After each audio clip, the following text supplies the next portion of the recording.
Hello. Doctor साहेब नमस्कार. हा नमस्कार. आमदार बांगर बोलतो. हा नमस्कार साहेब.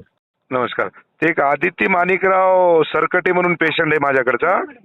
हो हो हो हो. साहेब ते 3 लाखाचं मेडिकल आणि 2,85,000 रुपये तिचे फी फी मेडिक म्हणजे हे झालंय, बिल झालंय. 1,80,000 रुपये जमा केलंय आणि बाकीचे पैसे राहिले. तर मला वाटतं आता 10 दिवसाचे म्हणजे 6 लाख रुपये डेंग्यूच्या पेशंटला किती पद योग्य आहे हो? बात तो सही है. आता तुम्हाला माहित नाही त्याची कंडिशन. अहो कंडिशन कितीही खराब असू द्या ना हो, तिला काय अमृत पाजले का तुम्ही? 10 दिवसाचे 6 लाख रुपये कशाला म्हणतात? तुम्ही ना त्यांचा भाऊ डॉक्टर आहे.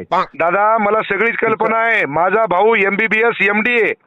मेडिकल आमचं आणि 3 लाख रुपये द्यायचे म्हणजे किती पद योग्य आहे हो सांगा बरं? नाही नाही नाही नाही आपण आहे ना, आता आपण फोनवर बोलतोय.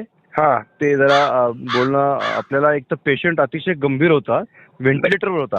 अहो किती व्हेंटिलेटर असू द्या ना, रोजचे किती रुपये लागायचे त्याला मेडिकलचे सोडून? तुम्हाला बिलामध्ये दिलं असेल ना, रोजचे किती बिल आहे तिथं दिलं असेल ना. अहो सगळं दिलंय दादा. 6 लाख रुपये कशाला म्हणता तो? अरे असं गोरगरिबाला लुटू नका हो. ह्याला लुटणं कसं काय म्हणणार? पेशंट चांगला झाला. अरे पेशंट चांगला झाला तर पैसे घेण्याची काही पद्धत असती ना हो. नाही नाही, मग तुम्ही मला अधिकाने फोन केलात की त्या पेशंट आपण दुसरीकडे शिफ्ट केलं असतं त्यांना. अहो कुणीकडे पेशंटला शिफ्ट केलं असतं, पण ही पद्धत आहे का?